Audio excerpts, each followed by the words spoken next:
YouTube, j'espère que vous allez bien, que vous passez une bonne journée. Ça commence bien. Je reprends, je disais donc j'espère que vous passez une bonne semaine et que vous faites des bonnes lectures comme d'habitude. Juste petit disclaimer parce que là je parle déjà n'importe comment et en plus je me suis pas regardée dans le miroir avant de commencer à tourner. J'ai l'impression que je suis coiffée n'importe comment. Donc écoutez, je pense que cette vidéo va être chaotique mais vous avez l'habitude. Et je vous retrouve aujourd'hui pour la partie 2 du concept que j'ai lancé il y a genre 2 semaines je crois, où j'utilisais le jeu de la pile à lire pour vous montrer des livres de ma bibliothèque. J'étais pas trop sûre que le concept allait vous plaire, mais écoutez, vous avez été très nombreux à me demander une deuxième partie dans les commentaires, donc qui suis-je pour vous refuser ça? J'ai envie de dire, vous avez kiffé, j'ai kiffé, on va recommencer. Je me suis donc de nouveau munie de mes petits accessoires indispensables pour le tournage de cette vidéo. Et juste pour vous rappeler très rapidement, le jeu de la pile à lire a été créé par Hélène Illustration et Élise du compte A Book and a Cup. Et c'est un jeu qui se présente comme ceci. Et en fait, quand vous êtes un peu en détresse devant votre palle qui déborde, parce que faites pas genre je suis la seule à avoir une palle qui déborde, quand vous êtes en PLS devant cette palle, ça fait beaucoup d'acronymes, et que vous ne savez pas quoi lire ou que vous hésitez entre plusieurs livres, et bien vous prenez votre petit jeu, vous tirez une carte et selon le thème qui est indiqué sur la carte, et bien ça vous permet de choisir un livre. Comme la dernière fois, je vous mettrai dans la barre de description les liens vers les comptes d'Élise et d'Hélène pour que vous ayez toutes les infos officielles sur ce jeu. Et je vous mettrai aussi bien évidemment le lien vers la première vidéo que j'ai fait où j'explique un petit peu plus le concept et où je vous montre déjà certaines cartes et où je vous fais déjà des recommandations en fonction de ces cartes. Donc, let's go! Je vais faire comme la dernière fois, c'est-à-dire que je vais piocher des cartes au hasard, sans les regarder bien évidemment, c'est le principe du hasard, Marie. Je ne sais pas encore combien je vais en faire, la dernière fois j'en ai fait 6, peut-être que je vais en faire 6 aussi, ça fera un côté très symétrique qui n'est pas sans me déplaire, je ne vous le cache pas. Et sachez que la dernière fois, vous l'avez vu un peu dans les commentaires, il y a certains moments j'ai quand même pas mal galéré, genre j'ai coupé bien évidemment les moments où je suis plantée devant ma bibliothèque à aller regarder mes livres là, mais c'était pas aussi évident qu'il y paraît, donc on va voir si je galère autant cette fois-ci, si je tombe sur des thèmes qui m'inspirent plus, aussi au contraire, c'est la détresse. Let's go! Attendez, je vous fais un petit moment ASMR carte. Je sais pas ce que je fais. Non, en fait, je suis pas faite pour faire de l'ASMR. Hein. Donc cette chaîne n'a pas pour vocation de se reconstruire. Quoi? Mais pourquoi j'arrive plus à trouver mes mots comme ça? De se rediriger, de se réorienter. Enfin bref, en tout cas, je vais continuer à parler bouquins et pas à faire des trucs relaxants puisque je n'y arrive pas. Des fois, il faudrait que vous soyez dans la pièce avec moi pour me dire « Marie, tais-toi. » Juste tais-toi et reviens-en au sujet principal. Donc, let's go, tirons une carte. Qu'est-ce donc? Groupe, équipe. J'adore. J'adore parce que pour moi, groupe, équipe, on n'est pas très loin parfois du truc un peu found family. En mode oui, il y a un groupe, il y a une équipe, ok, mais il y a aussi une ambiance et une entente particulière, tu vois. Donc, let's go trouver un livre là-dessus. Sachant que comme pour la première vidéo, j'ai oublié de le préciser, enfin là clairement quand on dit ça je pense à Six of Crows tu vois, mais je pense que la moitié de la planète pense à Six of Crows, donc je vais essayer de trouver des livres soit qui sont un peu moins connus, soit qui sont un peu plus anciens, en tout cas où c'est moins obvious, parce que le but c'est aussi de vous montrer des livres moins récents qui sont dans ma bibliothèque depuis un petit moment, que j'ai lu il y a un petit moment, donc bref. C'est parti pour la chasse, pour la recherche. Donc là on a dit bien évidemment Six of Crows, mais stop Marie. Non mais bien sûr il y en a plein mais c'est un peu trop évident, genre j'ai pensé au livre des étoiles d'Eric Lhomme, mais classique. J'ai pensé à la quête des Willan, classique. Ça passe, hein. Ça passe, et en plus, alors certes c'est Marissa Meyer qui du coup est quand même assez connue, mais c'est pas sa série la plus connue. En fait, pour vous dire la vérité, je vous explique mon raisonnement les gars. À la base, j'ai pensé aux Chroniques lunaires. Parce que même si effectivement chaque tome c'est plus concentré sur un couple et donc sur 2 protagonistes, on peut pas nier qu'il y a quand même un effet de groupe, surtout sur la fin où ça commence à se fighter un peu ensemble, tu vois. Et après je me suis dit, ouais, clairement les Chroniques lunaires ça passe, mais tu sais ce qui passe encore mieux? Let's go. Est-ce que vous avez remarqué que je commence à utiliser let's go comme de la ponctuation? Genre pour moi maintenant c'est un point, c'est une virgule, je l'utilise dans mes phrases en permanence. Faut que je me contrôle. Mais donc pour la carte groupe/équipe, j'ai choisi de vous parler du Gang des prodiges de Marissa Meyer qui est paru il y a déjà quelques années aux éditions PKJ, si je ne vous dis pas de bêtises. Yep, février 2018 quand même. Ça commence à dater, hein. Et ça colle totalement avec cette petite carte puisque c'est un monde où certaines personnes développent des super pouvoirs et deviennent donc des super-héros. Vous savez que j'adore ça parce que moi, Marvel, Bucky, tout ça, c'est ma passion. Il n'y a pas que Bucky que j'aime dans le MCU bien évidemment, mais quand même, voilà. Et donc là on retrouve vraiment cette ambiance mais en version beaucoup plus young adulte. Et pour organiser du coup ces super-héros qui ont vu le jour, eh bien il y a une sorte d'organisation qui s'appelle les Renégats qui a vu le jour et qui régit un petit peu la société. Et là on suit Nova qui elle a une dent contre les renégats parce qu'ils n'ont pas pu sauver sa famille et elle décide en fait d'infiltrer les renégats parce qu'elle travaille pour la résistance grosso modo. Et le problème c'est que déjà c'est pas évident et en plus elle a fini par se lier d'amitié avec un groupe de jeunes super-héros qui fait partie des renégats et ça remet un petit peu en cause tout ce qu'elle pensait savoir. C'est une trilogie, il y a 3 tomes, c'est le principe d'une trilogie j'ai envie de vous dire. Il faut savoir que le premier, coup de cœur absolu, le deuxième était sympa, mais comme souvent dans les trilogies malheureusement, il y a un petit moment de, tu vois, un petit coup de mou quand même. En mode tu sens qu'il y a encore des choses à exploiter, mais que l'auteur ne veut pas aller trop vite pour pas tout régler en 2 tomes. J'ai jamais compris pourquoi, enfin 2 tomes c'est bien aussi les gars. Enfin bref, le 3e tome était vraiment cool. Après je vous avoue que je les ai eu il y a longtemps du coup, et c'est vraiment le premier qui m'a marqué. Et ils correspondent totalement à cette carte, parce que comme je vous disais, il y a un groupe de jeunes super-héros. Donc entre équipe et un peu collègues, mais surtout amis et un peu fan family, avec bien évidemment le fait que Nova leur ment. Bonne ambiance. Donc beaucoup de tensions, beaucoup de secrets, trahisons, révélations, avec beaucoup d'action et surtout, je ne l'ai pas précisé au début, mais avec des super-héros qui sont très originaux. Parce que leurs dons sont vraiment très très sympas, genre, je sais pas si je vais me souvenir, oui voilà c'est ça, bah, c'est marqué en plus, c'est quand même très pratique. Nova en gros elle peut toucher quelqu'un et faire en sorte qu'il s'endorme, super pratique franchement, je l'adopte tout de suite, tous les soirs je veux qu'elle soit là et qu'elle me touche la tête, parce que moi je mets des heures à m'endormir, ça me casse les... Voilà. Il y en a une qui peut se transformer en essaim de papillon. Le protagoniste masculin, lui, il peut donner vie à ses dessins, ce que je trouve absolument oufissime. Il y en a une qui, quand elle se blesse, son sang se cristallise pour former des sortes d'armes en sang. Je sais que c'est glauque dit comme ça, mais je trouve ça hyper original. Se transforme à volonté pour incarner différentes phobies. C'est un concept le truc. Un concept très flippant, mais vraiment très original, très bien écrit. Comme je vous disais, voilà, les tomes, bon, ça fait un peu comme ça, mais j'ai kiffé. Je suis en train de me demander si c'est toujours édité, donc je ne sais pas si ça sera disponible en librairie, si jamais ça vous tente, mais en tout cas, ça sera forcément dispo d'occasion, ou peut-être même en numérique. Donc franchement, si vous aimez les histoires de super-héros, let's go. Et nous sommes repartis pour un 2e tirage. J'ai pas mélangé les cartes... Ah si, je l'ai fait vaguement pour mon ASMR raté là, non? Parce qu'il faut mieux qu'on oublie ce passage un peu gênant de la vidéo. Et je tire donc une nouvelle carte. Et... compétition. Je l'ai pas dit, mais j'ai pensé très fort à Hunger Games. Ah, bah je viens de le dire, Hunger Games. Mais Hunger Games, ça colle un peu pour toutes les catégories en même temps, donc... Donc compétition. Alors, je vous le cache pas, j'ai pensé Hunger Games et après j'ai pensé All of Us Villain. Mais... en un sens, j'en ai parlé il n'y a pas très longtemps sur la chaîne, c'est pas non plus une saga très ancienne. Donc voilà, si vous aimez l'histoire de compétition en mode affrontement pour survivre et en plus pour contrôler la magie, donc c'est un mélange entre Hunger Games et tous les univers de fantasy, All of Us Villain c'est vraiment cool, mais je ne vais pas vous parler de ces livres-là parce que je viens de penser à un autre qui est beaucoup moins connu, je sais pas si vous me voyez, mais et qui mériterait d'être beaucoup plus connu. Il s'agit du Porte-Lumière de Hayden Thomas qui est paru aux éditions Naos. Et là, clairement, je vais vous faire le pitch en 3-4 mots, vous allez comprendre pourquoi je kiffe. Et il me casse, je te jure, cette moto, ça fait 12 fois qu'elle passe devant chez moi. 12 fois! Qu'est-ce qui se passe, gros? Qu'est-ce qui se passe? Je sais que c'est la même parce que je la vois. Hein. Qu'est-ce qui se passe? Genre, c'est bon, t'as trop d'essence, tu fais des allers-retours pour... Non, personne ne fait ça. Tu descends de ta moto, tu te poses dans le parc s'il faut, tu t'arrêtes, c'est bon, ou tu rentres chez toi. Mais... donc, le porte-lumière. Je vous disais que j'allais vous dire en 2 phrases de quoi ça parle et vous allez tout de suite comprendre pourquoi je kiffe et pourquoi ça m'a attiré en premier lieu. C'est Percy Jackson à la sauce Hunger Games. C'est-à-dire que c'est des demi-dieux, donc il y a un côté mythologie et c'est une compétition, un affrontement pour savoir qui sera le demi-dieu ultime, grosso modo. C'est pas ouf, c'est incroyable. Le pitch est incroyable, même quand je le dis très mal comme ça. Là, on est sur de la mythologie inspirée du Mexique, puisque si je ne me trompe pas, je ne veux pas dire de bêtises, mais en gros, l'auteur est d'origine mexicaine. Peut-être que je dis des bêtises, donc dans le doute, je voudrais pas dire de bêtises, donc je vais arrêter de le dire. Mais je crois que c'est ça quand même. Et donc, mythologie d'inspiration mexicaine, dans laquelle on suit Théo, qui est un garçon transgenre de 17 ans, c'est le fils d'une déesse.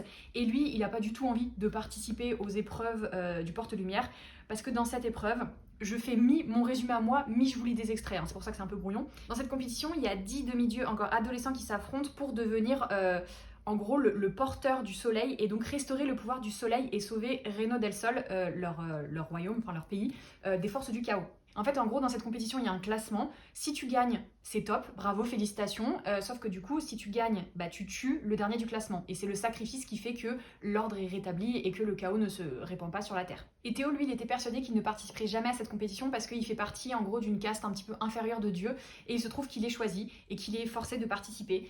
Et ça va pas très très bien se passer. Là aussi, on a donc beaucoup d'actions, on a des épreuves en fait à chaque fois et on a ce côté aussi un peu équipe et un peu fin de famille, mais surtout on a trahison, révélation, secret, rebondissement et tout ce qu'il faut. Dans un univers qui est extrêmement bien fait. Moi je connaissais pas grand chose à la mythologie mexicaine ou même sud-américaine ou américaine tout court d'ailleurs, mais du coup j'ai appris plein de choses et c'est trop immersif, c'est trop agréable, c'est un peu un univers doudou, même si ce qui se passe... Mais vous l'entendez là ? Je disais, c'est un univers doudou, même si pas vraiment, parce qu'en fait, il se passe des choses quand même assez glauques des fois. Mais vraiment très bien écrit. En plus, voilà, comme je vous disais, un personnage transgenre, donc de la représentation. Là aussi, je veux pas dire de bêtises, mais je crois que l'auteur est non-binaire. J'ai vraiment peur de dire des bêtises. Oh là là, j'ai vraiment peur de dire des bêtises. Si c'est le cas, je suis vraiment désolée. D'ailleurs, en feuilletant le livre, je viens de me rendre compte que c'était marqué à suivre. J'attends. J'attends la suite, parce que ce premier tome est quand même sorti en 2023, donc ça va faire 1 an, les gars. Ce serait cool qu'on ait la suite, moi je serais très contente d'avoir la suite. Je crois pas qu'elle soit sortie en VO d'ailleurs, j'ai rien vu passer en tout cas.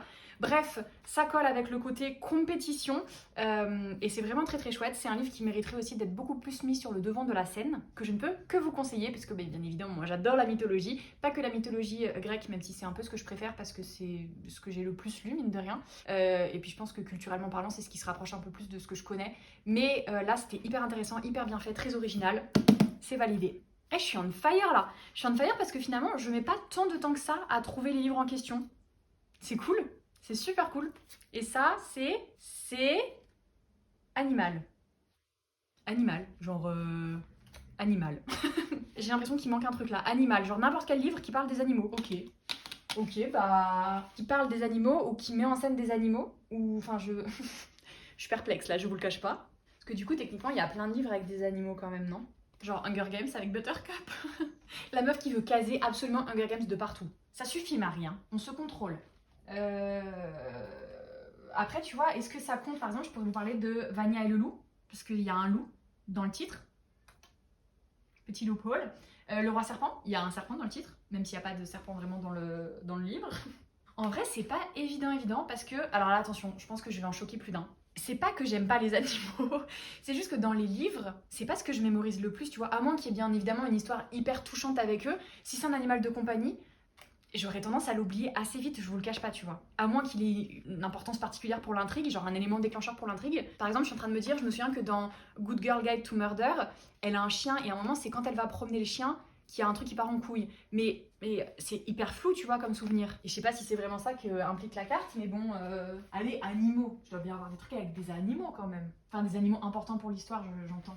Ah ouais, bah là, je suis en train de penser à un livre que j'ai pas. C'est pratique, ça Marie, bravo. Pony de R.J. Palacio, je crois que c'est, qui raconte l'histoire d'un jeune garçon un peu en mode Far West, et son père est enlevé par des bandits de grand chemin. Et du coup, lui, il essaye de le retrouver et il est aidé pour ça par un cheval. Meilleur résumé que vous avez jamais entendu de votre vie. Mais le roman était très original et très bien écrit, très poétique, assez surprenant, vraiment sympa. Mais je vais vous trouver autre chose quand même, un livre que j'ai, là en l'occurrence chez moi. Dans Percy Jackson, il y a plein d'animaux. Il y a des pégases, des satyres qui sont mi-animaux, mi-humains. Ah, j'ai La légende des 4 de Cassandra O'Donnell. Ah, je suis pas mécontente de moi là sur ce coup. Il y a 4 tomes dans cette saga, c'est tout sorti aux éditions Flammarion Jeunesse. Ça fait déjà un petit moment que c'est sorti. Pareil, le tome 1, je ne veux pas dire de bêtises. Oh, le tome 1 est dédicacé. Mais incroyable! Marie, bon voyage dans le monde magique de la légende des 4. Incroyable. Très bonne surprise. Ça fait 20 ans que le livre est dans ma bibliothèque, mais c'est une très bonne surprise. 2018, c'est sorti en 2018. Et comme je vous disais, il y a 4 tomes. 4 tomes, décidément j'ai vraiment un problème pour compter même sur mes doigts. On est dans un monde un peu, on sait pas trop où on se place, on sait pas trop si c'est dans le futur, si c'est un monde différent d'une autre quoi, bref, on est dans un monde où il y a 4 clans de personnes qui ont la possibilité, enfin la capacité de se transformer en animaux. Il y a le clan des loups, le clan des serpents, le clan des aigles et le clan des tigres. Évidemment, c'est pas toujours la très très bonne entente entre les 4 clans, sauf que là, en l'occurrence, les héritiers des 4 clans vont être forcés un petit peu de faire chemin ensemble, non c'est pas ça l'expression, de s'allier, hein, je sais pas pourquoi je vais chercher compliqué. Ils vont être obligés de s'allier parce qu'il y a une autre menace qui surgit et qui pourrait totalement bouleverser l'ordre de leur monde, et donc bah, ça rend leur petite guéguerre entre eux totalement superficielle. Je suis désolée, j'ai vraiment du mal à trouver mes mots aujourd'hui, je ne sais pas pourquoi. Donc cette saga, je l'avais surkiffée. C'est jeunesse, franchement, c'est assez jeunesse dans le traitement, dans la manière dont l'intrigue se développe, et même dans la manière dont les personnages évoluent entre eux. Mais à côté de ça, j'avais trouvé ça très original et vraiment, enfin, comment dire, suffisamment dense, j'ai envie de vous dire, pour que ça puisse même passer pour du young adulte. Je m'emballe peut-être un petit peu, mais je l'ai dit. Pour moi, c'est accessible à partir de genre 11 ans. Mais bon, vous-même vous savez, j'ai plus 11 ans et j'ai kiffé. Et je me souviens que ce que j'ai particulièrement kiffé, c'est l'évolution des personnages et notamment, bon vous me connaissez maintenant, il y a un petit rapprochement d'ordre sentimental entre plusieurs personnages et j'ai adoré ça. Il y avait la tension qu'il fallait, j'ai kiffé. Beaucoup d'humour, beaucoup d'esprit. Cassandra O'Donnell, je vous en ai déjà parlé il y a pas très longtemps pour Dead Garden, je crois. Et je vous disais qu'en fait, elle a un style d'écriture assez particulier puisque elle est beaucoup dans le dialogue. Il y a très peu forcément, fallait que ça arrive. Il y a très peu de descriptions, même des actions, etc.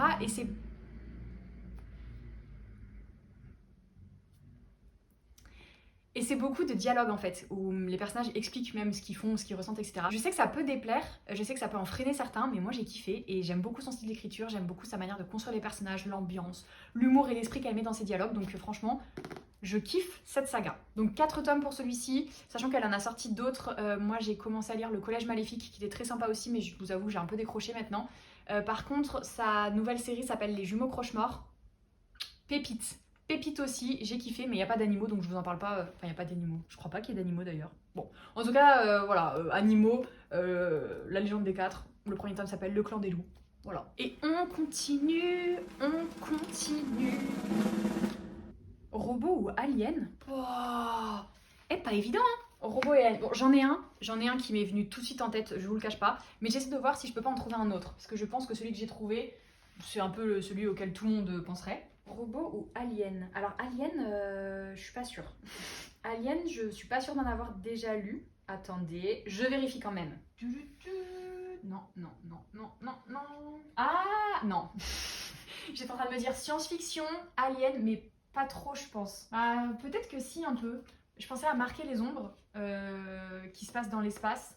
Bah non, parce qu'en fait, à ce compte-là, Red Rising aussi, et pourtant, c'est ni des robots, ni des aliens. Enfin, c'est pas parce qu'ils vivent dans l'espace. Enfin, c'est des humains qui vivent dans l'espace, donc ça ne compte pas. Non, ça ne compte pas. Donc, on efface. On efface et je pense que je vais, mine de rien, vous parler, en fait, du premier livre auquel j'ai pensé, qui sera peut-être un petit peu obvious. En fait, je me rends compte que je lis pas beaucoup de science-fiction. Donc forcément, à partir du moment où je lis pas beaucoup de science-fiction, j'ai pas beaucoup de robots et j'ai pas beaucoup d'aliens, quoi. Mais écoutez, on va partir sur le classique, le basico-basique, les Chroniques lunaires du coup. Donc ça fait beaucoup de Marissa Meyer dans cette vidéo, j'en ai conscience, j'en suis désolée. Sachant que ça c'est la version poche qui était dans une OP, je l'ai eu gratuitement. Mais j'ai aussi le coffret, enfin moi je les ai lus en anglais. Je vous montre ça comme si vous les voyez. J'essaierai de zoomer dessus, mais je vous garantis pas. J'ai un pack, en fait, j'ai un coffret avec les 4 de la saga. C'est pour ça que j'ai un peu la flemme de sortir le coffret, je ne vous le cache pas. C'est les premiers livres, je crois, que j'ai lus en anglais, à part Harry Potter que j'avais relu en anglais. Donc c'était une expérience assez originale, c'est-à-dire que j'avais déjà un niveau d'anglais suffisant pour comprendre ma lecture, mais je sais pas si j'ai vraiment été autant à fond que j'aurais pu l'être si j'avais lu la saga en français. Mais écoutez, j'étais quand même suffisamment dedans pour apprécier, et là on est clairement sur le côté robot, puisque Cinder, donc c'est une robot.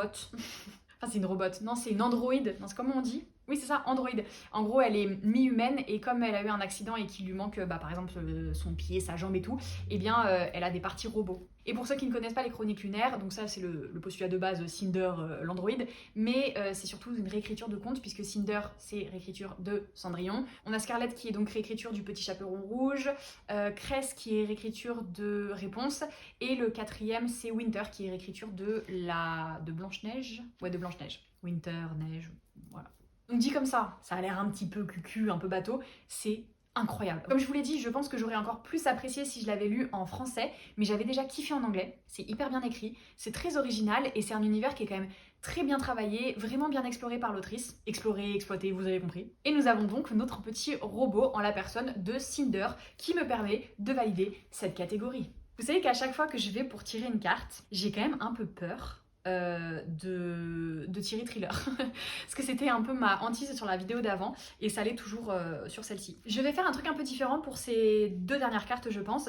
Dans la vidéo précédente, on m'a dit, j'essaierai de retrouver le commentaire et de vous l'afficher, quelqu'un m'a suggéré de tirer 2 cartes pour un seul livre. Donc je vais essayer de faire ça parce que je pense que ça va encore plus complexifier le truc et il y a moyen que je galère pas mal. Mais je vais tirer du coup 2 cartes. Donc je vais tirer d'abord celle-ci et celle-ci. Ce qui fait que là j'ai 2 thèmes sur lesquels je vais devoir trouver un livre. Ah, c'est à l'envers, pardon. Avec une quête et pris au hasard. Bon bah là ça fonctionne pas du coup, pris au hasard. J'en tire une autre du coup. Sirène et être aquatique. Bon bah là du coup c'est un peu facile en vrai. C'est un peu facile parce que c'est 2 thèmes qui vont quand même bien ensemble. Je vais donc vous trouver un livre avec des sirènes ou des êtres aquatiques et avec une quête. Donc bien évidemment là le premier qui me vient à l'esprit c'est Dark Shores. Parce qu'il n'y a pas des sirènes mais il y a des êtres aquatiques. Mais je vais vous trouver autre chose. Enfin je pars très confiante là mais je suis vite redescendue, je vous le cache pas. Les livres avec des sirènes et tout ils sont plutôt par là. Parce qu'ils sont à côté de la garde des confins. Bah la carte des confins. Ouais mais je vais pas vous parler de la carte des confins. Parce que la carte des confins c'est... Le tome 2 c'est ça. Hein. Là on est en plein dedans les gars. Une quête, et une quête assez comasse, et des sirènes, et des êtres aquatiques. Il y a un peu de tout d'ailleurs. Non vas-y je fais pas ça, ce serait trop simple. Je vais pas vous parler de la carte des confins. Et à la place je vais vous parler de Daughter of the Pirate King. Qui a depuis été traduit sous le nom de... La fille du roi des pirates. Je sais pas pourquoi j'ai réfléchi comme ça, la traduction est littérale. À savoir que moi du coup j'ai lu ce livre au moment où j'écrivais la carte des confins, si je me trompe pas, le premier tome en tout cas. Enfin je lisais le premier tome de ça au moment où j'écrivais le premier tome de la carte des confins. Bref, pas pourquoi je vous explique, on s'en fout. Mais je l'ai lu du coup en VO quand il est sorti. Donc ça devait être, il n'y a pas la date. Bah, attendez, c'est quand que j'ai écrit la carte des confins? Bah voilà, 2018. Ça date.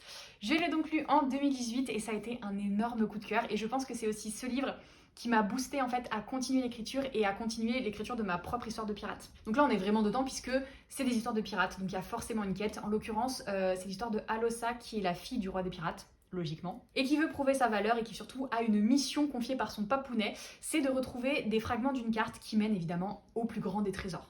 Et pour ça, en fait, Alosa, qui est une pirate réputée et hyper badass, elle doit quitter son petit équipage habituel et infiltrer l'équipage d'un autre pirate qui serait en possession d'une partie de la carte. Le problème, c'est que ce capitaine pirate, il est horrible et pas fufute, donc en soi, elle aurait pu y arriver assez facilement parce qu'elle est très très badass.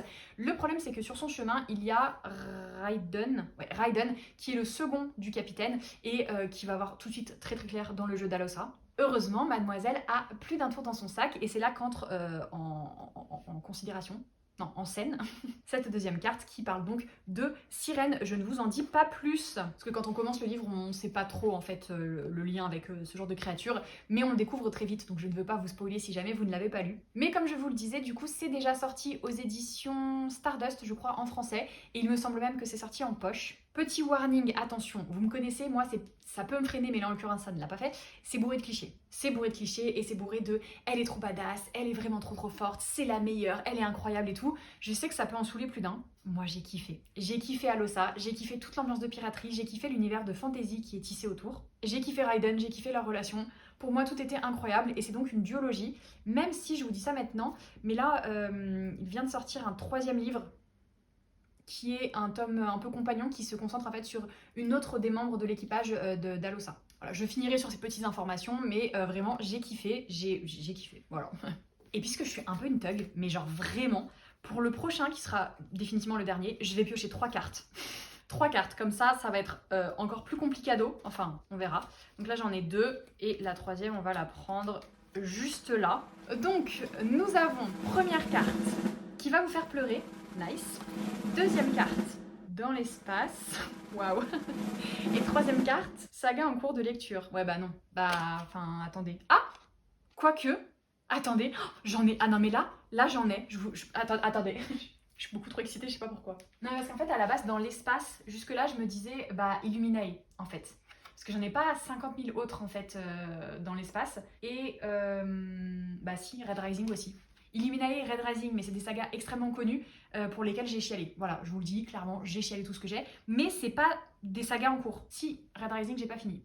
Bon, Red Rising, ça pourrait correspondre, mais je crois que j'ai une autre idée, je vais vérifier si ça colle. Bah ouais, on va dire que oui. Donc la série s'appelle Babel Corp de Scott Rentgen. Je sais pas comment ça se dit, je suis désolée. Ça c'est le premier tome que j'ai donc lu. Et après il y a un tome 2 et un tome 3. Mais ça c'est le tome 2. Et ça c'est le tome 3. C'est paru aux éditions Milan, mais il y a super longtemps aussi. D'ailleurs pour la petite anecdote, 2017. Non, 2020. Qu'est-ce que je dis 2020, donc il n'y a pas si super longtemps, mais 4 ans c'est déjà pas mal. Pour la petite anecdote, ça c'est une épreuve non corrigée que mes amies m'ont offert et elles l'ont trouvé à Gibert. Donc elles l'ont payé à Gibert. Donc je leur ai dit, bah vous vous êtes fait avoir, parce que c'est quand même bien marqué derrière, spécimen ne peut être vendu, voilà. Mais écoutez, j'étais quand même très contente de pouvoir découvrir cette saga et j'étais tellement contente que, comme vous pouvez le constater, j'ai acheté la suite dès sa sortie. Je me suis embêtée à aller chercher à l'intérieur du livre, alors que c'est marqué clairement sur mon épreuve non corrigée, sortie le 27 mai 2020. Bref. Donc j'ai lu le premier tome il y a super longtemps, j'ai acheté la suite et je ne l'ai toujours pas lu. Donc on coche la catégorie saga en cours, c'est sûr. On coche la catégorie dans l'espace, puisqu'en fait c'est l'histoire d'un vaisseau qui s'appelle Genesis 11, dans lequel il y a un groupe d'ados qui a été choisi et ils sont en route vers une planète très très loin de la nôtre, où ils iront rechercher une substance mystérieuse et fascinante. À bord du vaisseau Genesis 11, les voici partis pour la planète Eden, riche en gisements de noxolite. Emmett et les autres pionniers sont-ils les seuls à voguer vers cette planète inquiétante? Je n'irai pas le résumé des autres parce que j'ai un peu oublié, faudrait que je relise en fait. Faudrait que je relise ce tome 1 pour enchaîner, mais je me souviens que c'était hyper bien fait. Trop bien écrit, et il y a une sorte de compétition puisqu'en fait ils embarquent et on leur dit tout le monde ira sur la planète, ça va être trop cool et tout. Et une fois qu'ils sont dans le vaisseau, on leur dit finalement seuls les meilleurs dans la compétition qu'on va mettre en place pourront aller sur la planète. Du coup ils sont là en mode mais si les autres ils vont pas sur la planète, ils vont où? Parce qu'on est au milieu de l'espace quand même. Donc vous comprenez que les enjeux sont quand même assez élevés. Donc il y a une compétition qui se met en place et des alliances, des trahisons, etc. La petite romance évidemment. Et je me souviens que j'avais pleuré parce que il y a des moments où il y a des séquences émotions extrêmement fortes. Et puis bien sûr parce qu'il y a les enjeux en mode t'as vraiment l'impression d'être dans le vaisseau avec eux et de ressentir un peu, c'est pas cette angoisse, c'est un peu fort ce que je dis, mais cette pression que tu as de faire le mieux possible. Et il y a des moments où tu craques et où tu te dis mais je vais jamais y arriver, et c'est ce qui leur arrive et tu le ressens avec eux. Alors je dis pas que c'était des torrents de larmes en mode c'est la fin du monde, je suis dévastée, mais j'avais un peu chialé, donc je valide la 3e catégorie avec cette trilogie. J'aurais pu bien évidemment parler de Red Rising parce que là aussi j'ai chialé tout ce que j'avais, mais je suis contente de vous parler plutôt de celle-ci parce qu'elle est beaucoup moins connue. Enfin en tout cas moi je l'ai quasiment pas vue passer sur les réseaux sociaux. Bon maintenant elle date donc forcément, mais même à l'époque elle n'était pas trop mise sur le devant de la scène, sous les projecteurs, mais elle est vraiment cool. C'est de la science-fiction suffisamment bien travaillée pour que tu sentes que voilà c'est original, mais pas non plus trop travaillé et trop dense pour que tu te fasses un peu voilà, genre que tu sois perdu en mode qu'est-ce que c'est que ça, où suis-je, qui sont ces gens, blablabla. Donc non, vraiment très sympa. Et du coup 3 cartes pour 3 livres, franchement je suis on fire, mais on va s'arrêter là, hein. On va rester sur un petit truc un peu gagnant là. Que du coup j'ai quand même eu l'occasion de vous parler de tous ces livres que j'ai mis de manière à ce que vous ne puissiez pas lire les titres. C'est super pratique, bravo Marie. De toute façon c'est un peu lourd, je vais les poser. Et voilà, c'était donc une nouvelle petite vidéo où j'utilise les cartes du jeu de la pile à lire créée par Hélène et Élise pour vous montrer un peu les livres de ma bibliothèque. J'espère que cette deuxième partie vous a plu. Je vous laisse me dire si vous voulez une 3e, mais je pense qu'à un moment il va falloir arrêter d'abuser des bonnes choses. Parce que c'est marrant au début, mais à la longue j'ai peur que vous vous lassiez et que moi-même je me lasse. En tout cas, j'espère que la vidéo vous a plu. Si c'est le cas, n'hésitez pas à me le dire en commentaire. Si vous êtes trop timide pour commenter quelque chose d'assez construit, je vous laisse mettre, comme dans la première vidéo, un petit jeu de cartes, ou des cartes, ou quelque chose en tout cas qui vous fait penser au jeu de la pile à lire. N'hésitez pas à me dire si un des livres dont j'ai parlé vous tente, ou si vous en avez lu un, et auquel cas, ce que vous en avez pensé. N'hésitez pas aussi à me dire si, quand j'ai pioché une carte, vous vous êtes direct dit ce livre-là. Genre, quand j'ai pioché la combinaison des 3 cartes, est-ce qu'il y en a un autre qui vous est venu à l'esprit, ou quand j'ai pioché la première carte et tout. Franchement, ça me ferait trop plaisir de savoir à quel livre vous avez pensé. Comme d'habitude, en plus du petit commentaire, n'hésitez pas à vous abonner, à activer les notifications et à liker la vidéo. Ça me fait toujours trop plaisir quand vous le faites et ça me soutient énormément. J'espère donc que la vidéo vous a plu et je vous dis à très vite pour une prochaine. Bye!